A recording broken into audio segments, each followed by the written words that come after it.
Well, I think one of the things you're learning about is Jacob is quite the character in many ways.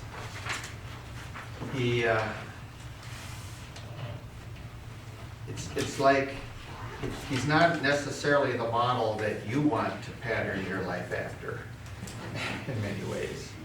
He has lots of issues. But you know what? God was working through all of those issues. And you need to remember that in spite of his, his sin and everything, God was using him as the conduit to bring the Messiah into the world. And there were a lot of side, highways, and byways that Jacob had to go through, but God was with him through all that time. And slowly but surely, God worked in his life, and we don't really, the end of his life were the best 17 years of his life when he went to Egypt, was reunited with Joseph, and so he's an interesting character. And the other thing that I want to always remember too is whenever you see the phrase, "I am the God of Jacob," I am the God of changed lives, because he changed cheat supplanter into prince with God. I would say he worked with Jacob because he was chosen by God. And he was chosen, Yeah, right? he was chosen, so God had to work with him Yeah, a lot. a lot. He was chipping away all his life. We don't know anybody else like that, do we? No, I can raise my hand. well, hopefully the last 17 years of our lives too will be the best years. Still working on that. Yeah. To go back to when we were doing Goliath and David, I always remember that phrase about, the giants you don't slay in your youth, you meet in your old age. So true. Okay, so a little quick review. So remember now, Jacob is preparing to leave Haran. God has spoken to him. He's been there 20 years. It's been ironic also, we've talked a number of times how when Rebekah sent him away, she said, a short time. And how sad. She never saw Jacob again. She never saw her grandchildren of Jacob. I assume that she saw Esau's grandkids, and she probably did a lot of head shaking. But so he wants to make one last deal with Laban. And as we've learned too, Laban is the master of trickery. I always think he would be a really good guy to work at the state fair. Where he's saying, hey, come on over here, see what you can do, throw these dice, hey, you're a winner, Just put another $20 down, okay. So he works out a deal on the payment of the sheep and goats. And Laban thinks he's really made a smooth deal again, that Jacob is there's one born every minute. But God is looking out for Jacob. God is not going to let Laban get the best of him this time. So he said, your payment will be the streaked, the brown, the kind of the hybrid goats and sheep. But he gives them only purebred whites. And then he has a dream, and he has a dream that, that when the offspring are going to be, the two white ones are going to be giving birth to the streaked and the brown. And he thinks if he puts these poplar branches or whatever, that's going to do it. That's not real genetically sound. And that was probably some superstition that entered in. But it was God's really work that made it. So he wins the herds. And Laban and his sons are starting to think, now wait a minute. Wait a minute, Dad, you know. And they even went 3 days journey away from Jacob's herds. So there wouldn't be any loose genes coming over. So God is also intervening here too, because the influence on the children, the grandchildren, are not good to be around Uncle Laban and Grandpa Laban. Okay. We see later now how the time is warped their thinking. We see that the kids, as we get to Sukkoth and dealing with Shechem, that there's some issues with the boys. So Jacob, you know, we saw a little video clip where he's talking to the wives, and they say, hey, we're on board.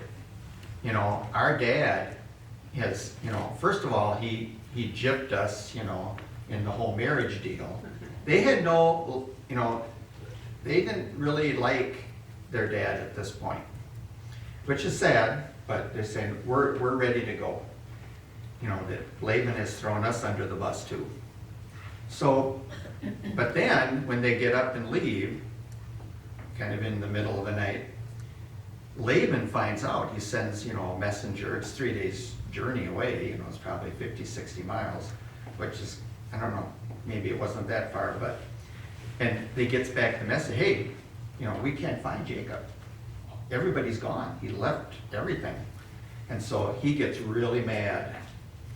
But then on his way, and I think he's really mad enough to do Jacob harm. And maybe, you know, get rid of him, you know, cast him away or kill him even. But God meets him in a dream and says, you know, no way.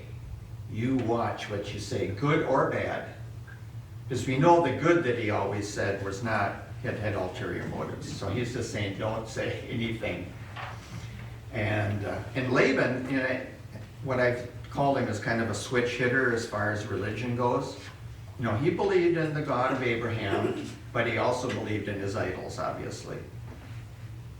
And, you know, and God is going to be the one that protects here. You know, we got to the story too where Rachel hides the idols. You know, once again, it shows the negative influence of living there in Haran. He could not stay there and still accomplish what God had for his family and in the future. And the idols were significant because whoever had them probably was the head of the family. And maybe that's what Rachel was thinking. You know, I'm going to make Jacob the head of the family. We'll steal the household idols. And then she lies, you know, that she didn't take them. And Jacob said, you know, he says, I put a curse on anybody that did take them. And ironically, months later, you know, she does die in childbirth. I don't necessarily think that was related, but you never want to curse anybody because words do have significance. Remember now Laban too, when he confronts him, he really guilt trips him. You know, if you can't win them over by force, guilt trip somebody, right? And he said, oh, he says, you know, here I can't say goodbye to my grandkids and my daughters. What are you doing, Jacob? And you kind of question his motives on that. So then chapter 32 is really a high point in Jacob's life. First of all, he meets angels. All of a sudden he sees that there's angels all around them. You know, he's fearful. It kind of reminds me of the time with Elisha in the Bible where his servant is kind of afraid because the big army is there. And he says, you know, those that are with us are more than with them. And he opened his eyes and he saw all the angels, you know, with chariots. And I think it's somewhat the same thing. So God reassures him. But he's rightfully so afraid of Esau. You haven't seen him for 20 years. Last time you saw him, you know what, Jacob, I'm going to kill you. One of the people I wrote, you know, they kind of felt like Rebekah had said, it was thinking anyways, when she said a short time, she knew how mercurial Esau's personality was. and that, he'd get over it. And we find out that he did get over it. And that was a work of God's grace in Esau's life. We forget that. We kind of just cast Esau as the real hard guy, bad guy. But, he had some good points too. He was made in the image of God as well. So remember, he's kind of caught between a rock and a hard place. Laban is left, but he doesn't know if he's coming back. Esau's in front of him. And so he sends gifts galore. Remember, we talked about it. It was really a lot. I mean, that just shows that was probably a small percentage of what Jacob actually had. So that night, he sends his family over the brook, and he's alone. He probably wants to be alone.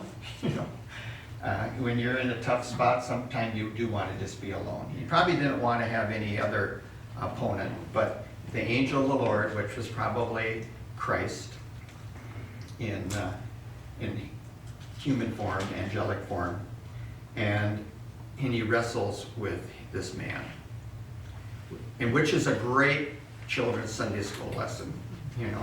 That one is really a good one.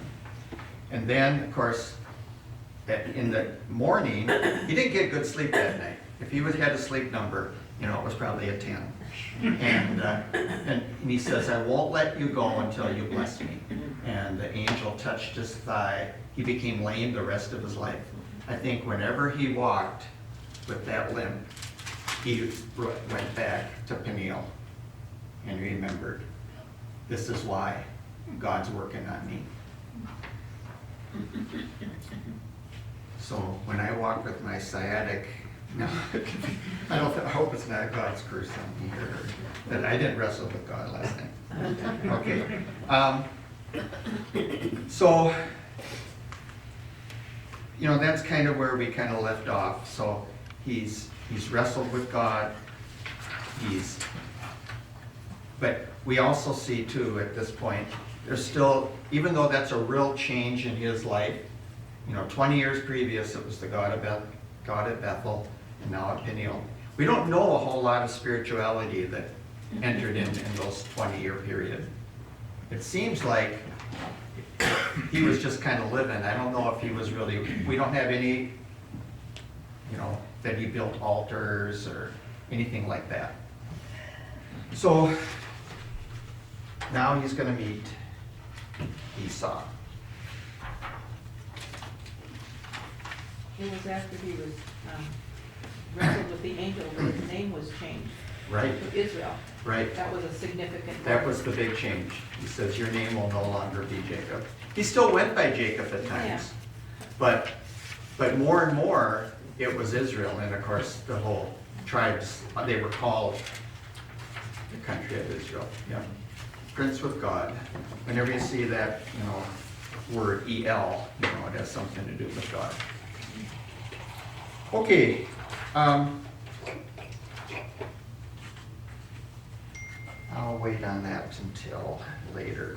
Okay, so we're on chapter 33 now, and Jacob meets Esau. Why don't somebody read chapter 33, verse 1? And kind of put yourself in Jacob's shoes. Jacob lifted up his eyes and looked, and there Esau was coming, and with him were 400 men. So he divided the children among Leah, Rachel, and the two maidservants. Okay, if Jacob had hypertension, it probably went up a number of notches. 400 men, and they probably didn't look necessarily real friendly. They probably weren't smiling. We don't know. Swords and shields. Yeah. However, that wasn't the case. A lot of things that we fear never come to fruition. So That's a good thing. and that's a good thing. When you're laying in bed at night at 2 a.m. and you're fearful of something, just remember that, 90% of the things you fear don't come to fruition. So, and you know what? We all have to face Esau's in life once in a while. and we have to give it to God. And I think God showed him ahead of time, I am going to take care of you. I haven't abandoned you. So, but he shows favorites there. You know, once again, that probably, down the road, that probably bred a lot of discontent. You know that kids that grow up in a home, when they know they're not the favorite, that causes problems. And they maybe weren't the favorite, but their impression is, like the Smothers Brothers, Mom always liked you best. That's right, yeah. I was thinking. So it's very obvious, he puts the handmaidens first bunch, then Leah, then Rachel and Joseph, and her handmaid, and just Rachel and Joseph. It's pretty transparent, isn't it? You didn't have to be a rocket scientist to figure out what Jacob was doing. Well, if they kill the first bunch, okay, maybe the next two bunches will get away. If they kill the first two bunches, at least Rachel and Joseph will get away. Once again, he's trying to manipulate things. And we do that with God a lot. We try to manipulate him or to do things on our own. And we saw that with Abraham. Well, if God's not going to do it, we'll do it ourselves. I was thinking he is a bit of stinker for putting the family in front of him, but it does say in verse 3 that he himself passed on ahead of them. Yeah, he was going to beat them, yeah. So it was. Yeah, he at least did that, right? Yeah. Well, he knew he had to face Esau sooner or later, I think, right? Right. Yeah. So Jacob is making sure here too that Esau knows he's very, very, very sorry. As he's coming, he's bowing down as he goes. 10 more steps, bow down. So he approaches Esau. And then, to his pleasant surprise, Esau comes running and embraces him. It's like, my brother, my favorite brother, Esau. So God had shown mercy and must have done a real work, like we said, in Esau's life as well. Quite a switch from when the last time they saw each other. So Esau says, well, who are all these? He says, well, this is my favorite wife, Rachel. This is my second favorite wife, Leah. And all of my kids, I don't think he did it that way, but. So all of Jacob's planning and bribes were unnecessary. And God showed him that at this point. You didn't have to do all this. You didn't have to do all your manipulating. I'm taking care of you. I told you that. So I want somebody to read verse 33, verse 9, chapter 33, verse 9. But Esau said, I already have plenty, my brother. Keep what you have for yourself. Yeah. He says, so he's got, 200 head of sheep and goats and camels. And he said, I got enough. I don't need any more. Now, I think in that culture, because he did take them finally, but in that culture to refuse a gift was kind of an insult. And I think that's, somewhat true today as well, even in our culture. If somebody says, I'll give you this, you can't say, no, I don't want it. No, you'll take it even. And my wife was saying about when she goes over to Mosu's and Masa, when she used to help Jonathan with school. Masa, the grandmother from Liberia, she would make food. And she said she gave it to Diane, you know, I want you to have this. And Diane would say, you know, no, you don't need to do that. And know what she said? Yes, we do. And I think it's somewhat of this culture too, that if he had said, no, I'm not gonna take it, that might have been an insult. So Esau wants to help, which is nice, I think. You know, where they're going, there's probably a lot of nomadic tribes that are probably not real friendly in the area. And they would rob, you know, people like, you know, Jacob was somewhat vulnerable. I mean, I don't know how many men servants he had. And they had a lot of children. These nomadic tribes could have saw them as an easy mark. And so Esau was, I think, you know, purposely doing that. He's saying, I'll send my men with you to protect you on your way. And he says, no, no, no. And once again, we see the manipulating of Jacob. He says, no, we can't keep up, so you go ahead. And then Esau's kind of saying, well, then we'll see you in Edom. And Jacob says, oh, yeah. But then he doesn't. He's gonna go back to which he should have. He should have said, God has told me I need to go back to our homeland. And that's where I'm gonna go. He didn't, you know, once again, he didn't have to lie. He didn't have to be afraid of Esau. God had already shown him that God was looking out after him. So God didn't want him sidetracked in another place. He'd already been sidetracked in Haran for 20 years. So Esau leaves, and then they don't see each other again until Isaac dies. Isaac is still alive, and they do go back later on in another chapter here, and they bury Isaac together in the cave where Abraham bought for Sarah, and where Abraham is buried. So, and that's reassuring too, isn't it? They were able to come together again. We don't have any record of Esau saying, hey, you know what, you told me you were coming. Where are you? Why didn't you come? Maybe they had that conversation. Well,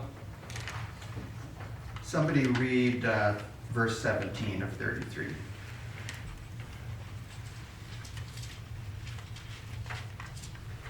But Jacob journeyed to Succoth and built himself a house and made booths for his livestock. Therefore, the name of that place is called Succoth. Okay. Now, there's a group of people that are living there. Hamar is the father and Shechem is the crown prince. You know, a lot of these small areas, they had their own kings, kind of, and they weren't kings over big areas. But this is going to be really, really sad. It reminded me of Lot. Remember, Lot pitched his tent towards Sodom, and later we see him in Sodom. And I don't think, a lot of the commentators that I read, they think that this was a mistake. God didn't want them to go there. He was supposed to go back to Bethel, but he stopped there. Maybe everybody was tired, you know. We don't know. We don't know his reasoning for sure. But, you know, God had told him, you know, go back to Bethel, not Succoth. So he buys land even. And it's not the best. So he does build an altar to the God of Israel. And this shows growth in Jacob. And he uses the new name, Israel, and embraces it. But this stay creates problems, doesn't it? I mean, chapter 34 now is a very, very sad situation. Once again, this situation does not make it into children's Sunday school material coming up. We're going to play a little clip here from our Genesis project. the light here, Thomas.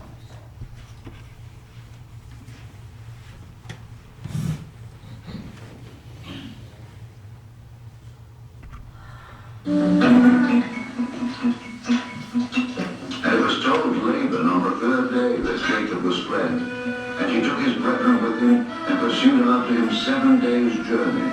And they overtook him in the Mount Gilead.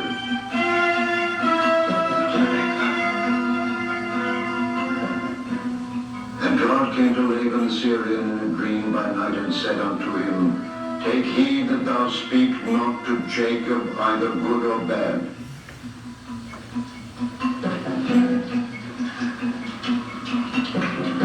Then Laban overtook Jacob. It's a little repeat part of it here from last week.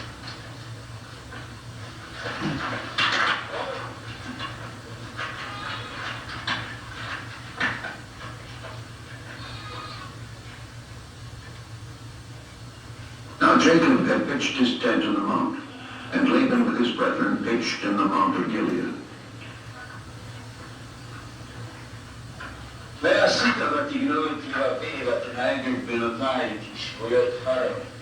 And Laban said to Jacob, What hast thou done that thou hast stolen away unawares to me, and carried away my daughters as captives taken with a sword? Wherefore didst thou flee away secretly, and steal away from me, and didst not tell me, that I might have sent thee away with mirth, and with songs, with tabret, and with harp? And hast not suffered me to kiss my sons and my daughters? Thou hast now done foolishly in so doing. It is in the power of my hand to do you hurt. But the God of your fathers spake unto me yesternight, saying, Take thou heed that thou speak not to Jacob either good or bad. And now, though thou wouldest needs be gone, because thou so long and start to thy father's house, yet wherefore hast thou stolen my gods? And Jacob answered and said to Laban, Because I was afraid, for I said, Peradventure thou wouldest take by force thy daughters from me. But whomsoever thou findest thy gods, let him not live. Before our brethren, discern thou what is thine with me, and take it to thee. For Jacob knew not that Rachel had stolen them.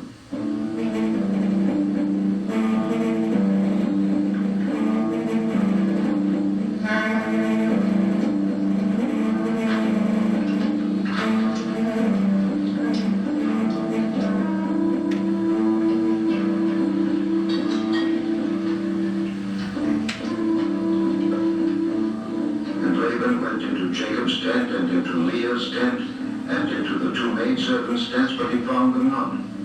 Then went he out of Leah's tent and entered into Rachel's tent. Now Rachel had taken the images and put them in the camel's furniture and sat upon them. And Laban searched all the tent, but found them not. And she said to her father, Let it not displease my lord that I cannot rise up before thee, for the custom of women is upon me.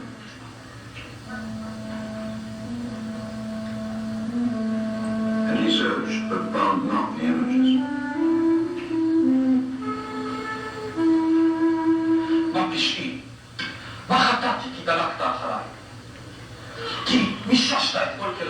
And Jacob was wroth and choked with Laban.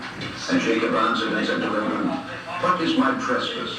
What is my sin, that thou hast so hotly pursued after me? Whereas thou hast searched all my stuff, what hast thou found of all thy household stuff? Set it here before my brethren and thy brethren, that they may judge betwixt us both. This 20 years have I been with thee. Thy ewes and thy she-goats have not cast their young, and the rams of thy flock have I not eaten. That which was torn of beasts I brought not unto thee. I bear the loss of it. Of my hand didst thou require it, whether stolen by day or stolen by night. Thus I was. And the day the drought consumed me, and the frost by night, and my sleep departed from mine eyes. Thus have I been 20 years in thy house. I served thee 14 years for thy 2 daughters, and 6 years for thy cattle, and thou hast changed my wages 10 times. Except the God of my father, the God of Abraham and the fear of Isaac, had been with me, surely thou hadst sent me away now empty. God hath seen mine affliction and the labor of my hands, and rebuked thee yesternight. And Laban answered and said unto Jacob, These daughters are my daughters, and these children are my children, and these cattle are my cattle, and all that thou seest is mine. And what can I do this day unto these my daughters, or unto their children which they have borne? Now therefore, come thou, let us make a covenant, I and thou, and let it be for a witness between me and thee.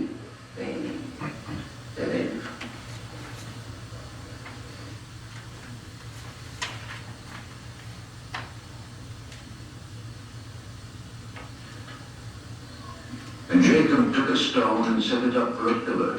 And Jacob said unto his brethren, Gather stones. And they took stones and made an heap.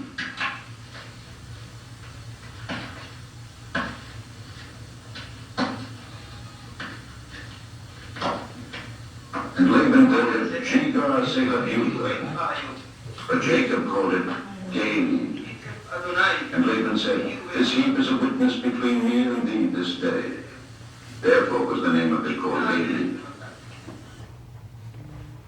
Okay. Stop it there.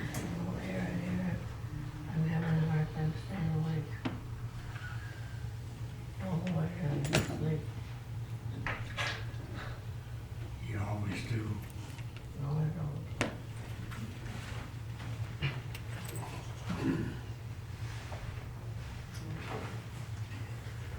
So any comments on that?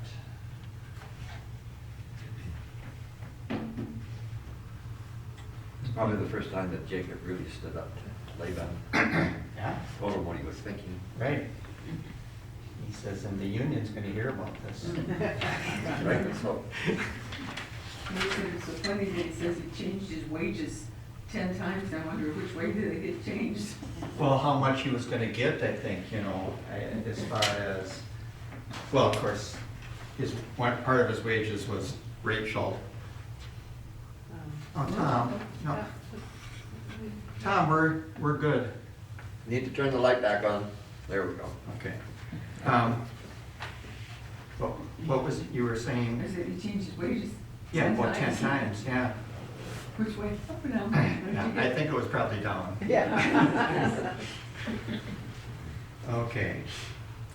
So now they're in Succoth. Sometimes it's called Shechem after the son. Now, there's no doubt at this point to chapter 34 that Jacob's life has been changed by his encounter at Peniel and wrestling with the angel. Obviously, that was a benchmark in his life, just like Bethel was. He always remembered, and I think you would, if you saw a ladder up to heaven and angels coming down and the Lord speaking from the top. I think I'd remember that. And then Peniel, wrestling with an angel, and like I said, he always going to remember with his gift. So, but he makes this mistake of stopping. It's the home of Shechem. So Dinah was probably the only daughter. Some speculate there were other daughters, but Dinah, she wants to see the city and the daughters of the land. Maybe she is lonely for peers, which is, peer pressure. So that's 34 verses 1 and 2. Now, Levi and Simeon, which are daughters or sons of Leah, and they're full brothers. Okay, and I think that makes a difference too, as far as their protectiveness of Dinah. In hindsight, she shouldn't have probably gone into the town alone. It seems like she probably did. Somebody read verses 1 and 2 of 34. Now Dinah, the daughter of Leah, had born to Jacob, went out to visit the women of the land. And when Shechem, the son of Hamor, and the Hivite, the ruler of that area, saw her, he took her and violated her. which was, you know, in that culture, it was a godless culture.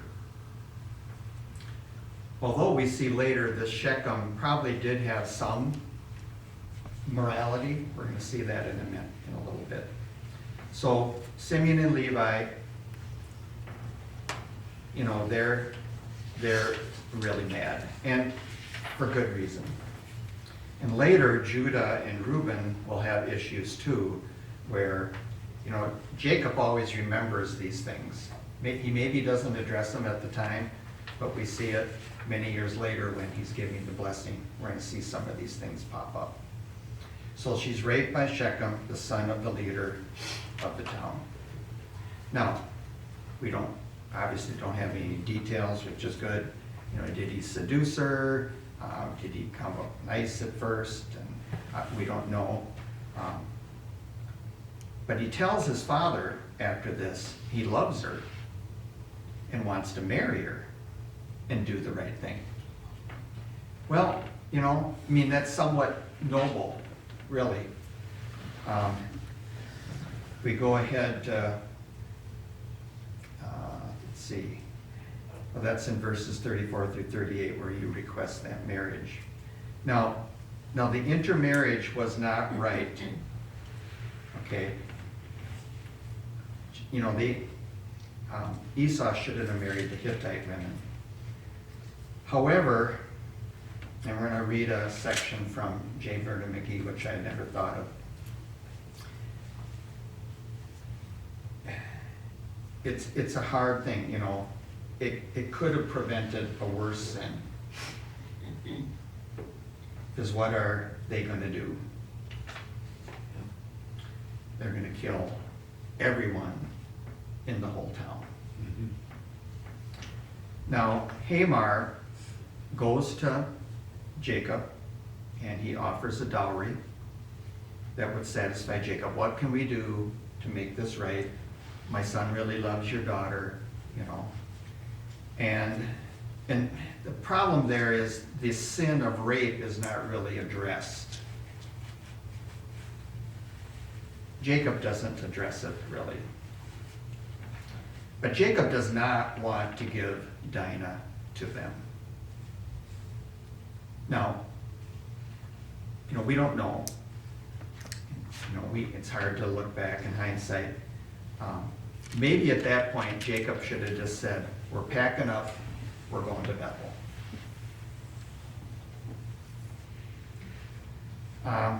But Simeon and Levi, they hear about it. They hear that their dad is negotiating with Hamar, and that makes them mad too. So they take matters into their own hands. So they go and they say, here's the deal, Hamar. You know, all of us are circumcised. All of you guys aren't. So you guys, as part of the deal, you guys, all of the males in your town, we don't know how many there were, going to get circumcised. And Hamar says, well, yeah, we can do that. My first thought is I didn't sign up for the. Yeah. Now Jacob apparently was not aware of this deal. They went on their own. They got out from under their dad's authority, really. They should have cleared it with dad first. I don't think dad would have been on board with that. I kind of think Jacob was maybe thinking we're going to move on. So the men agree, but there's also some impure motives here too. Somebody read verses 15 through 17.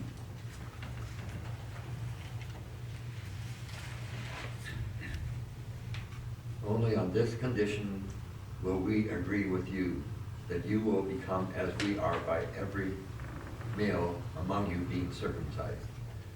Then we will give our daughters to you, and we will take your daughters to ourselves, and we will dwell with you and become one people. But if you will not listen to us and be circumcised, then we will take our daughter and we will be gone. So, Which is what they should have done. right, which is what they should have done, right. And then, so what Hamar goes back to try to sell the plan. And you know, all the guys, like Kim was saying, all the guys are saying, now wait a minute. And he says, hey, look, he says, these guys, they're wealthy. Think of all their sheep and their, you know, and this is where they maybe did have, there maybe were more daughters. And we can intermarry with them, and they'll just get assimilated into our culture, and we're gonna be better off. Look down the road, guys, this is a good deal. Little did they know what Levi and Simeon were thinking. So the revenge of the brothers is way over the top. And they kill all the men, verse 23. And the other thing is, the other sons join in too. They ransacked the town. I think they killed everybody. No, They took some of the they took the women. and the kids. women, kids, yeah. And, but, you know, they're just taking all of the jewels and everything and the livestock. And then Jacob kind of wakes up to the deal. He didn't know, which is really sad. Jacob is shocked, and he realizes this is a big, big mess. However, he should have rebuked them for their sin of murder. But he's more concerned, like he says, this is giving us a bad name in the community. Yeah. And he says, so all their allies, which they probably had scattered around, they're gonna come after us. And in reality, they're not. The fear of God is on these other communities, saying, well, you know, look what they did to, you know, Shechem and Hamor, you know, just get them out of here. Now Jacob does remember this event at the end of his life in Genesis 49, which we'll get to down the road when he's blessing the sons. And he remembers what Levi and Simeon did. And they did not get as much of a blessing as like Joseph's sons. Now, I was going to read from J. Vernon McGee. Like I said, there's a lot of things that I haven't thought of. It's curious that the Levites ended up being a priestly family. Right, yeah. That makes no sense. Right. So, and of course, these boys try to defend themselves. You know, they say, hey, you know, should we have let our sister treated like a harlot? Okay, so J. Vernon McGee says, that's a good question. I would say that if they wanted to take the judgment into their own hands, they first of all should have hurt the boy out, Shechem out, and let him marry their sister.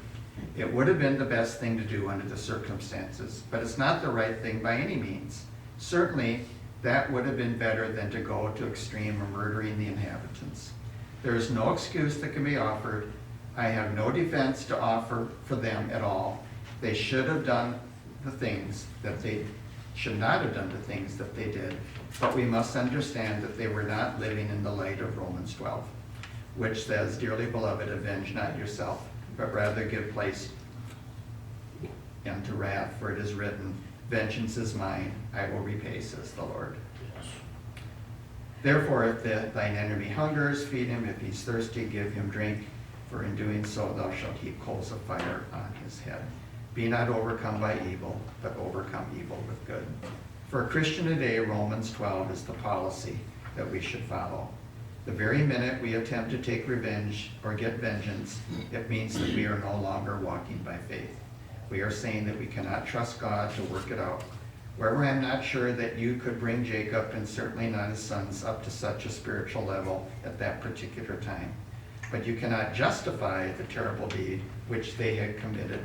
You can well understand that they acted because of their feelings for their sister and the shame which had been brought upon the family.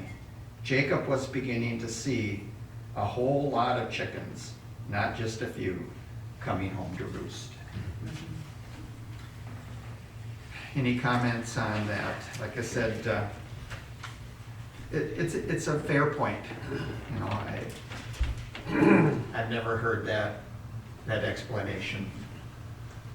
In verse 29, it talks about that they carried off all the wealth of these people of Shechem and all their women and children and taking plunder and everything in the houses.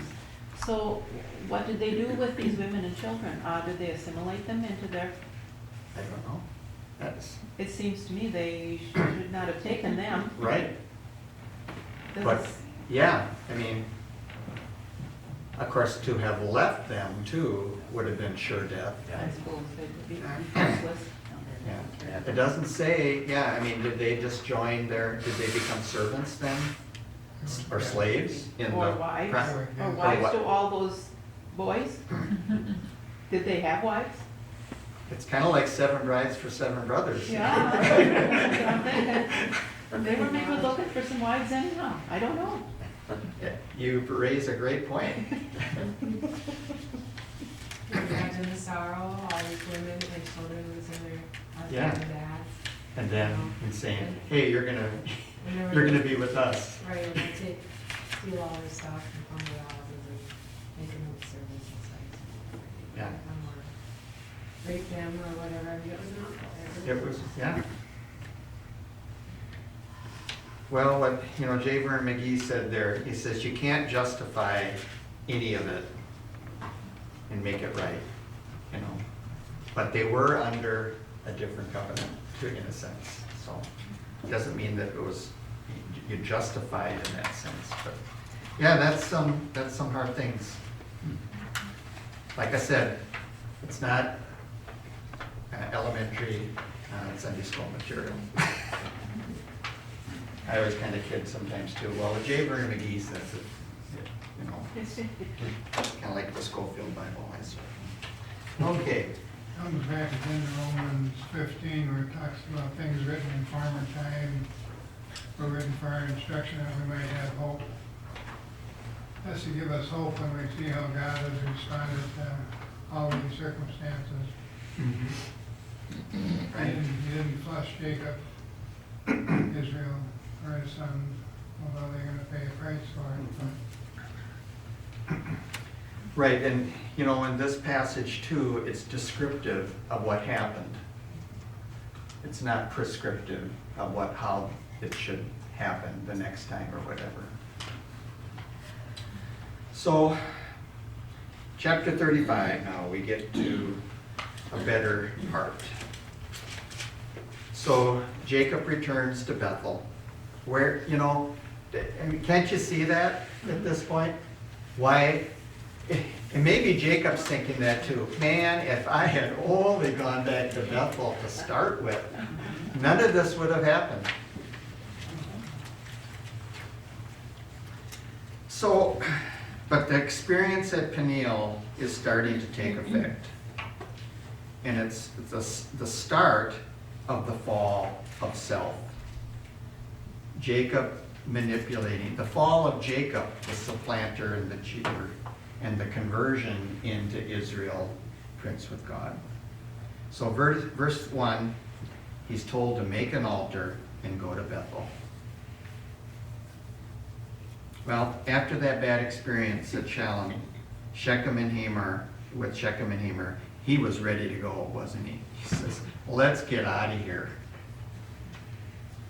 And it shows at this point too some spiritual headship of his family, which we didn't see in this whole debacle.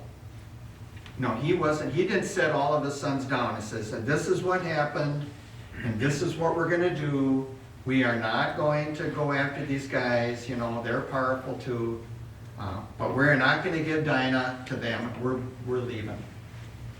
Once again, hindsight's, 20/20.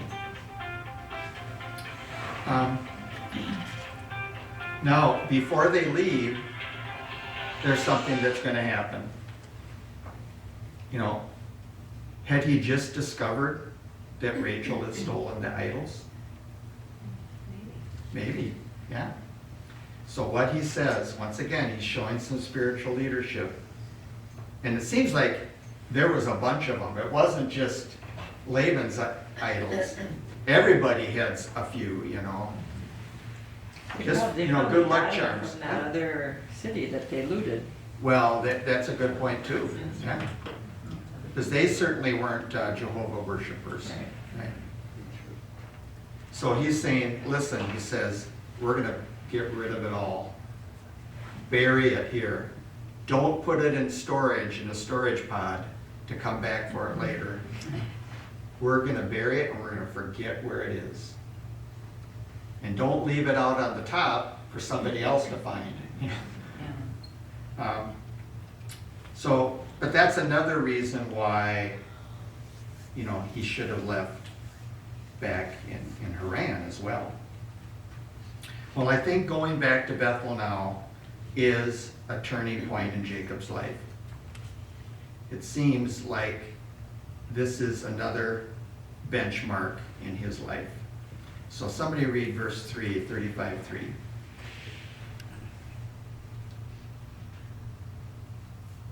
Then come, let us go up to Bethel, where I will build an altar to God, who answered me in the day of my distress, and who has been with me wherever I have gone. Now isn't that's a switch, isn't it? And he's acknowledging the God who has been with me wherever I have gone. He's starting to look back now and saying, the providence of God. Think of what would have happened if this had not happened, or what, you know, if I had been killed by Esau back in Canaan, you know, God protected me all this time. And I didn't realize it all the way. Even though I've gone astray. Even though I'm not, once again, you're starting to see the heart change in him. So God protects them on their journey. Jacob had feared retaliation from the locals, like we said, but God put fear into those other cities. He said, you know, we don't know how that happened, but they were afraid. Just like, remember, when the Israelites came into the promised land from Egypt, it says God put fear in the people there.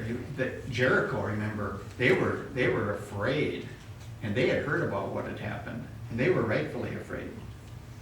So, verse 7, he does make an altar, and he renames the place. But not real creative, but and he renames it El Bethel, which means the God of the house of God. Isn't that interesting? It's not just good enough really to have a house of God. Hopefully there is the God of the house of God. And then verse 8, we see Deborah dies. Now, we didn't really have any details there, did we? How did Deborah get there? Deborah was Rebekah's nurse. How did she get there? Well, the speculation is the way Jacob found out that Rebekah had died, that Deborah had gone, probably with a group of men, you know, to go find Jacob, make the journey to Haran, and then she stayed with them. That makes sense. So she dies. Like I said, she had probably come at some point. So he knew that Rebekah had died, I'm sure. I'm going to read a little closing part here from Watchman Nee.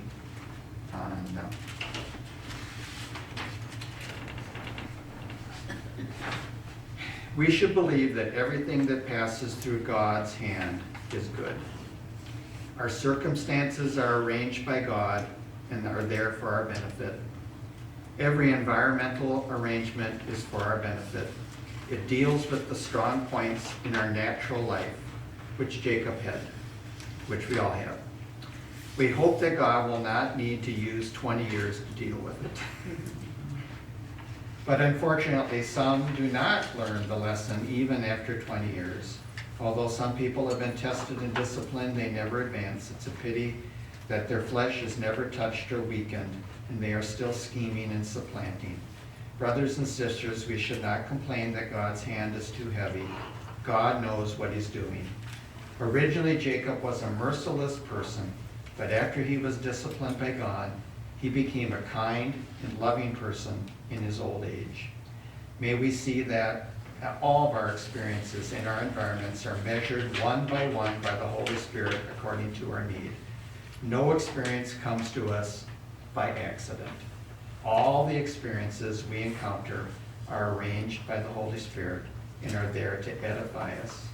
While we are passing through these disciplines and trials, we may not feel joyful or comfortable, but they are all part of God's work in us.